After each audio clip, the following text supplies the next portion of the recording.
Dan, I'm excited to talk to you. This is kind of like I guess a new annual tradition, and we do a little Zoom before DragonCon coming up. And so last year was the first time I got to go. Now I assume it's going to be a lot different and bigger this year. I guess you can tell us what we can expect for DragonCon, 2022. Well, Steve, I've got one question for you. Yes. Pick one word, describe your DragonCon experience in one word. Oh my goodness. FUN, fun. It was a lot of fun. I mean, It goodness. is a lot of fun. Yeah. And this year we're expecting more fun. For many, many years we were growing and growing and growing. The pandemic came last year. 40,000 people joined us at DragonCon, which is still a healthy group of people. Yeah. And this year we're expecting to grow to that by about 50%. So we're looking for 60, maybe a little bit more than 60,000 this year. But we're going to make sure everybody's safe. Mm-hmm. So what It's are going to be a what fun are the time. COVID restrictions are going to be for this year, basically? Well, as you know, because you were there last year, you needed to have your vaccination records, and if you didn't, you had to have a negative test. That's not going to be required this year. This year, it's going to be all focused on making sure you maintain your mask while you're in a public space that's indoors. Outside, no masks are required. Inside, masks are required. That's fine. But it is permissible to take it off to do such things as enjoy a beverage, grab a sandwich, or for taking individual photos. We're not recommending people take off the mask for a half-hour photo shoots, but it's perfectly fine to take a photo of yourself or your That's friends. good because a lot of people, spend money to meet celebrities and stuff, and it is kind of annoying when you have to wear the mask with it. So, Well, yeah. I want to point out that last year, that rule was in effect. If the celebrity was okay, you could take off your mask during the photo shoot. In fact, I was chastised publicly because I did take advantage of that. It was the only time during the 5 days of DragonCon I had my mask off, but I did have my mask off for a photograph with the great Eddie McClintock last year. Nice, very cool. Well, yeah. Speaking of celebrities, what guests are we gonna expect for this year's DragonCon? And I want to get your feedback on this too, Steve. We've got a lot of guests, and we've got so many Star Trek guests from Star Trek from Star Trek, the original series, TOS, old school. We have William Shatner and Walter Koenig. Everybody knows Captain Kirk is Walter.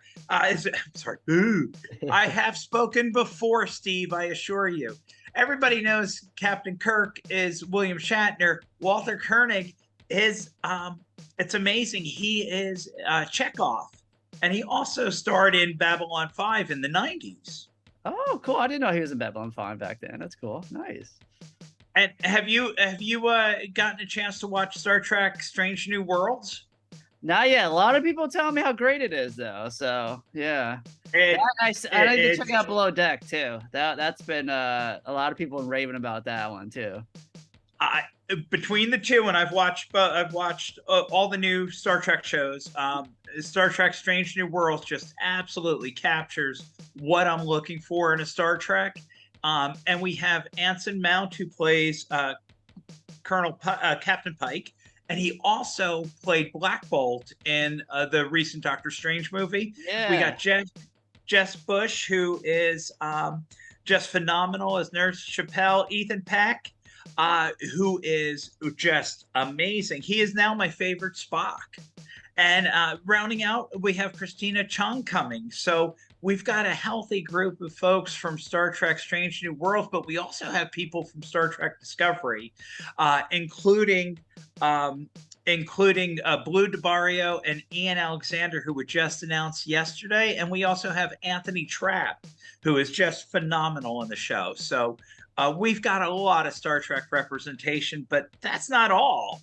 If you love The Expanse, we have Expanse stars for you. We have Steven Strait, who plays Captain Holden. We have Wes Chatham, who plays Amos, and we have Chad Coleman, who plays Fred Johnson. So we've got a strong Expanse representation. But that's not the only thing we have. We've got lots of folks from the Arrowverse: Tom Cavanaugh, Emily Betts Rickett. We got Colton Hayes, and we've got a couple of Danielles for us: Danielle Panabaker and Danielle Nicolette, and also rounding it up, Dave Ramsey. So we've got people from The Flash, people from Arrow, people from across the Arrowverse coming, and I could go through this list for hours, especially if we start talking about how cool each one of these shows are. Yeah. But please go to www.dragoncon.org and you'll be able to get the full list much better than I can give it to you. Well, last year when I went, one of my favorite things was the cosplay meetups, and I kind of wish I knew the schedule before I went there. I guess tell us, where can people look to find out when these cosplay meetups are going to be? Is it something that's on the website or something that's off, like on a Facebook group page or something like that? Well, one of the things that we didn't do, we just jumped right in with DragonCon talk. We didn't talk about what DragonCon is, but this is a good place to explain what DragonCon is. And DragonCon is a fan convention. So what that means is we got started by fans. We've grown with fans. Even though we have all those guests we talk about, our entire focus is getting those guests with fans and fans with guests.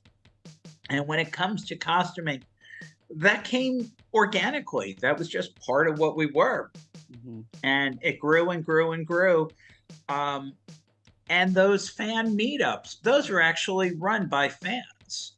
So the best way to find out is there's Facebook groups about the fan meetups. There's spreadsheets out there that are accessible to the public for you to know what they are. So look at Facebook, go ahead and search for DragonCon Costume Meetup, and you'll see plenty of groups out there, because it's almost like each one is kind of self-regulated and self-created. Oh, it was so much fun last year. I really enjoyed that aspect of it. Another aspect was the gaming. I guess so last year, I guess it wasn't full. I guess now it's going to be back to the 24-hour game room, I assume, or you can go into detail. Yeah, it will be. And we've got another big announcement about games, and that is we're moving. Oh.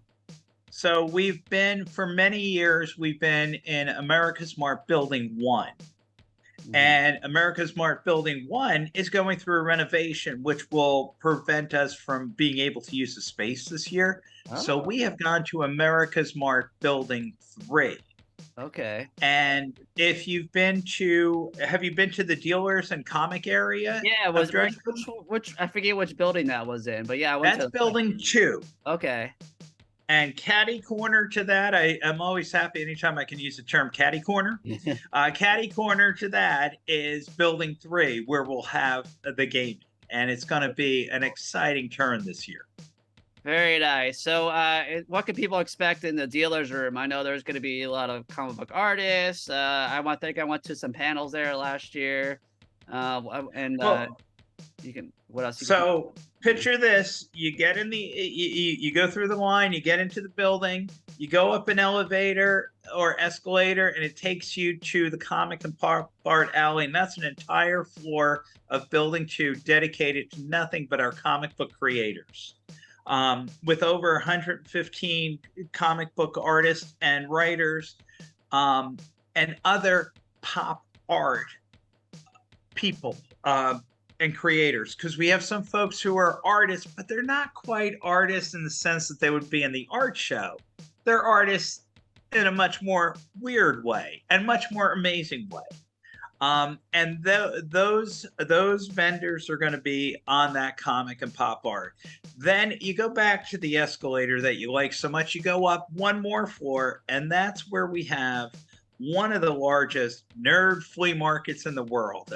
We take up I think it's 7 football fields worth of space filled with just anything you want for sale, from t-shirts, which are kind of mundane, to wands, to taxidermy, to vintage comics, and it's just an amazing mecca of geek items for sale. And this year we're doing something different at Draenkon, and that is we're celebrating original, one-of-a-kind items. Oh, And cool. we're using a hashtag called Sunday Swag, and every Sunday we announce we announce a handful more, and those are vendors who have created something unique for DragonCon 2022. My favorite example is DragonCon chopsticks, which I'm going to be going out and getting. And if you're going to DragonCon, this is kind of cool, Steve. If you're going and you know that the vendor has those items and you're not going to get to the dealer's room until Sunday, don't worry. They're releasing a set amount every day. Oh, cool. So that people who are not there immediately at the crack of dawn on Friday, and I will recommend for anything that's going to be Sunday swag, please get there early, because that's how you're going to get it, because these will every day sell out, but they are dividing it up, which I think is a cool system.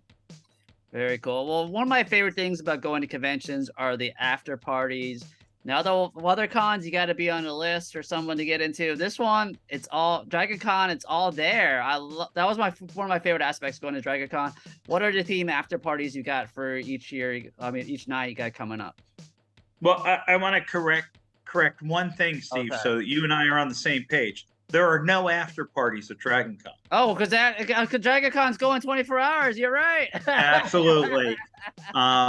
And that's why we love that setup with the 5 host hotels in Atlanta. They're amazing hotels to begin with. Plus, they're open 24 hours. We've got a number of both concerts, raves, dances. We've got one of my favorites, Heroes and Villains Ball, but I never get to spend all night there because I run over to the last party at Alderaan. Another amazing party. And then we have events like the Yule Ball, where we celebrate that Hogwarts spirit. And what's great about that is the Yule dance, or the Yule Ball, is two different parties in the same room. Starting in the mid-afternoon, it's a kids' party. Parents can bring their kids and they can dance and enjoy the music. And then at a certain point, it migrates over into an adult themed party over 21, and it's a different feel.